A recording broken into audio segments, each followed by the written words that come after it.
So hello guys, this is Aman. Welcome back to my channel Bharti Excellence. So in this video we will discuss the question number 4 of your exercise 1.1 real numbers. So let us start the solution. So solution start करने से पहले एक बार हम इसका question का statement read कर लेते हैं, देन स्टार्ट करते हैं सॉल्यूशन इसका. तो क्वेश्चन का स्टेटमेंट ये है कि use Euclid division lemma to show that the square of any positive integer is either of the form 3m और 3m plus 1 for some integer m.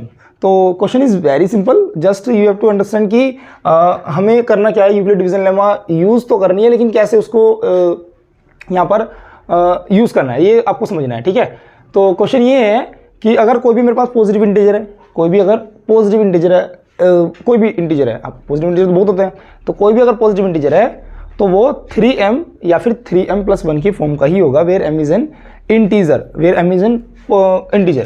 तो क्योंकि हमें 3m और 3m plus 1 में उसको लिखना है, तो उसका मतलब क्या है, आप यहाँ समझ पा रहे होंगे कि जो हम डिवाइड कर रहे हैं, जो हम a और b लेते हैं यूक्लिड डिवीजन लेमा में, तो a तो वो इंटीजर होगा जिसकी हम बात कर रहे हैं, जिसको हम एक्सप्रेस कर रहे हैं, बट जो b है वो 3 है, मतलब 3 से हमें डिवाइड करना है. तो आपको ये समझ में आ जाना चाहिए इस चीज़ को देखिए कि 3m और 3m plus 1 की फॉर्म में लिखना है, तो जो b है b शुड बी 3. तो देखो क्वेश्चन को डायरेक्ट तो नहीं किया जा सकता. सबसे पहले जो हम नंबर लेंगे जिसका हमें स्क्वायर करना है, उस नंबर को हमें 3 से डिवाइड करना पड़ेगा. आप अभी क्वेश्चन को सोल्व करते करते आप समझ जाएंगे कि ऐसा क्यों किया गया है. ठीक है, सो सॉल्यूशन करते हैं इसका. Let a is any integer. तो अगर a कोई भी इंटीजर है, then I take b equals to 3 and I apply my Euclid division lemma. So let b is equals to 3, then by Euclid division lemma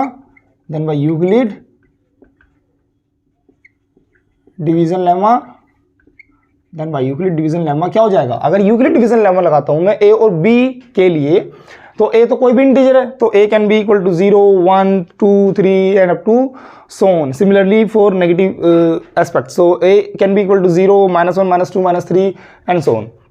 सो आपको पता है कि हम किसी भी नंबर को किसी भी नंबर से डिवाइड कर सकते हैं. ठीक है, अगर वो नंबर बड़ा है जिससे हम डिवाइड कर रहे हैं, मीन्स अगर डिवाइजर जिसको डिविडेंड से अगर बड़ा है, ठीक है, तो उस कंडीशन में जो क्वोशंट होता है वो जीरो हो जाता है. आपको पता है. फॉर एग्जांपल अगर मैं 3 से मेरे को 1 को डिवाइड करना है, ठीक है, तो भाई वैसे तो सोचने वाली बात है कि भाई 3 से 1 को तो डिवाइड नहीं किया जा सकता, लेकिन वो क्या हो जाएगा, वो रेशनल हो जाएगा. लेकिन हम क्या कर सकते हैं इस कंडीशन में, 3 into 0 हो जाएगा और रिमाइंडर रह जाएगा 1. तो कहने का मतलब ये है कि इस कंडीशन में जब हम डिवाइड कर रहे होते हैं तो जो क्वोशंट होता है वो 0 हो जाता है. तो हम छोटे नंबर्स को भी बड़े नंबर से डिवाइड कर सकते हैं यूक्लिड डिवीजन लेमा के अकॉर्डिंग. तो by Euclid division lemma a can be written as 3 into m या 3 into q plus 1 या प्लस r. तो a can be written as 3q plus r, क्योंकि देखो हम किससे डिवाइड कर रहे हैं, हम डिवाइड कर रहे हैं 3 से. तो जब मैं 3 से डिवाइड करूंगा किसी भी इंटीजर को, तो क्वोशंट क्या आएगा, क्वोशंट कुछ ना कुछ आएगा q, और रिमाइंडर भी कुछ ना कुछ आने वाला है. तो रिमाइंडर और यूक्लिड डिवीजन लेमा आपको क्या बोलता है कि जो रिमाइंडर है इसकी वैल्यूज क्या होंगी, इसकी वैल्यूज होंगी 3 से लेस और greater than equal to 0. Means क्या हो जाएगा, मीन्स a की वैल्यूज हमारे पास क्या क्या हो सकती हैं. a की वैल्यूज हो सकती है हमारे पास 3q प्लस 0, 3q प्लस 1 और 3q प्लस 2. तो इनके अलावा तो कोई वैल्यूज नहीं हो सकती. तो a जो होगा, कोई भी जो पॉजिटिव इंटीजर है, वो या तो 3q की फॉर्म का होगा, मीन्स 3q प्लस 1 और 3q प्लस 2. तो a जो होगा वो 3q प्लस 1 और 3q प्लस 2 की फॉर्म में होगा. तो every integer can be written as 3q plus 1, 3q plus 2. But हमें प्रूफ क्या करना है, हमें प्रूफ करना है कि जो स्क्वायर है हर एक इंटीजर का, वो 3m और 3m plus 1 की फॉर्म को होना चाहिए. तो अब क्या करना पड़ेगा हमको, अब हमें ये जो नंबर है, ये जो a आए हैं मेरे पास, अब इनका मुझे स्क्वायर करके देखना है कि वो 3m या फिर 3m plus 1 की फॉर्म के आ रहे हैं, नहीं आएंगे, क्योंकि प्रूफ करना है. तो प्रूफ वाले क्वेश्चन तो प्रूफ होते ही हैं, आना पड़ेगा उसको. सो केस फर्स्ट ले लेते हैं. Case first is what. अब a की हमारे पास कितनी वैल्यूज हैं, a की वैल्यूज हैं 3q प्लस 1 और 3q प्लस 2. तो एक बार हम पहले 3q लेंगे, देन 3q प्लस 1 लेंगे, देन 3q प्लस 2 लेंगे, और हर एक कंडीशन में क्या करेंगे, हर एक कंडीशन में हम उसका स्क्वायर करके देखेंगे. स्क्वायर जैसे करेंगे, अगर स्क्वायर 3m और 3m plus 1 की फॉर्म का आ रहा है तो वी आर डन, और अगर नहीं आ रहा तो भाई हमारे क्वेश्चन में कहीं ना कहीं गलती हुई है, वो आना चाहिए उसको। तो ए ले लेते हैं हम, ए इज इक्वल्स टू लिया मैंने 3q, क्योंकि मुझे क्या करके चेक करना है, मुझे चेक करना है the square of any positive integer. Positive integer की वैल्यूज क्या क्या हो सकती है, 3q, 3q plus 1, 3q plus 2, तो इसका स्क्वायर क्या हो जाएगा, देन ए स्क्वायर हो जाएगा आपके पास 3q का स्क्वायर, और विच is 9q square, which is 9q square, ठीक है, विच इज 9q स्क्वायर। और 9q स्क्वायर को क्या लिख सकता हूँ मैं, 9q स्क्वायर को लिख सकता हूँ 3 इंटू 3q स्क्वायर, हाँ या ना, ठीक है। अगर मैंने 9q स्क्वायर को ब्रेक किया तो मैं क्या लिख सकता हूँ उसको 3 इंटू 3q स्क्वायर, क्योंकि मुझे 3m समथिंग कुछ बनाना है।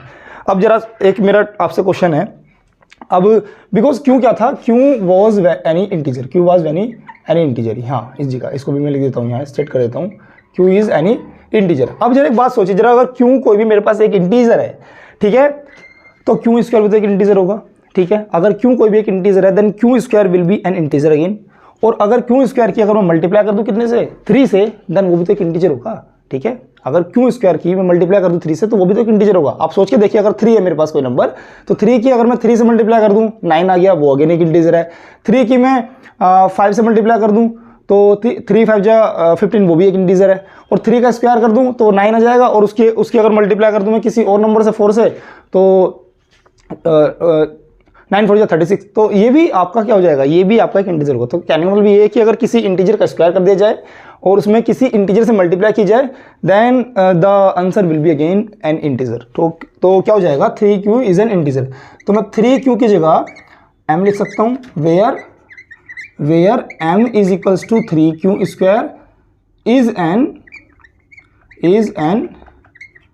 Integer, where m equals to 3q square is an integer. तो a स्क्वायर कितना आया, a स्क्वायर आ गया 3m, a स्क्वायर आ गया 3m। तो भाई पहले वाला जो केस था 3q, उसको हम 3m की फॉर्म में लिख पा रहे हैं। सो पहले वाले केस के लिए ट्रू है। Now let us take case second. Case second क्या होगा, इसको मैं पार्टीशन कर लेता हूँ। केस सेकंड क्या होगा, केस सेकंड होगा आपके पास a equals to 3q plus 1। तो a equals to 3q plus 1 जो होगा उसको मेरे को क्या करना है, अब मेरे को स्क्वायर करके देखना है, स्क्वायर करते हैं इसका। तो a square will be equals to 3q plus 1 square, और ये क्या होता है, ये a plus B whole square होता है, a plus B whole square होता है, a square plus B square plus 2ab, everybody knows. तो ये हो जाएगा 3q square plus 1 square plus 2 into 3q into 1 2ab, है ना। तो ये हो जाएगा 9q square plus 1 plus 2 3 6q। और अब जरा अगर मैं इन दोनों को एक साथ लेके देखूं, इन दोनों को, तो इन दोनों में से 3 कॉमन आ रहा है। तो अगर मैं इन दोनों में से 3 कॉमन लिया तो अंदर आ जाएगा यहाँ से 3 3 जा 9q स्क्वायर, और यहाँ से 3 कॉमन लिया तो 3 2 जा 6q, और प्लस 1 आ गया, ठीक है। अब जरा एक फिर दोबारा मेरा आपसे एक क्वेश्चन है। अब अगर मेरे पास क्यों, देखो क्या क्या था, क्यों एक इंटीजर था। तो क्यों अगर कोई इंटीजर है उसकी 2 से मल्टीप्लाई कीजिए, then again answer will be integer. Similarly क्यों अगर मेरे पास कोई इंटीजर है उसका स्क्वायर कीजिए तो वो भी आपका एक इंटीजर होगा, सिमिलरली जैसे यहाँ ये वाला केस था, और उसकी फिर 3 से मल्टीप्लाई कीजिए, वो भी एक इंटीजर है। तो अगर 3q square is an integer, 2q is an integer, तो अगर दो इंटीजरों को अगर हम प्लस करते हैं तो उनका एडिशन भी क्या होता है, उनका एडिशन भी इंटीजर होता है, ठीक है। For example 3q square is an integer, 2q is an integer, then their sum will be integer. For example अगर आपके पास 2 है और दूसरा ले लेते हैं इंटीजर 14, तो 2 और 14 को अगर आप ऐड करेंगे तो आंसर विल बी 16। ऐसा तो यानी कि 16/3 आ जाएगा, ठीक है ना। तो answer will be again integer, ठीक है। तो ये इंटीजर होने वाला है, तो इसको मैं लिख सकता हूँ 3m plus 1, where m is equals to 3q square plus 2q is an integer. तो इसको भी भैया a स्क्वायर भी किस फॉर्म में लिखा गया, a स्क्वायर भी आपका इस वाले केस में, सेकंड वाले केस में 3m प्लस 1 की फॉर्म में लिखा गया। We are able to write it in the form of 3m plus 1। तो केस नंबर थर्ड क्या होता है, केस थर्ड क्या होता है, केस थर्ड में अब क्या लेंगे हम, केस थर्ड में लेने वाले हैं हम 3q plus 2। So a is equals to 3q plus 2। So a square करना है हमको, a स्क्वायर हो जाएगा 3q plus 2 square which is 9q square plus 4 plus 3 2 जा 6 2 जा 12q। अब इन दोनों को मेरे को अगर मैं ले लेता हूँ, इनको एक साथ कंबाइन करता हूँ, तो इसमें से 3 अगर कॉमन लेना है तो अंदर आ जाएगा 3q² प्लस 3 4 जा 12 q और प्लस 4 है। अब जरा सोच के देखिए 4 है ना, तो 4 को मैं क्या लिख सकता हूँ, 4 को लिख सकता हूँ मैं 3 + 1, और इन दोनों में से भी क्या कॉमन आ रहा है, इन दोनों में से भी 3 कॉमन आया, तो अंदर आ जाएगा 3q² प्लस 4q प्लस 1 और प्लस 1। और इसको मैं क्या लिख सकता हूँ, इसको लिख सकता हूँ मैं 3m + 1 where m = 3q² plus 4q plus 1 is an integer.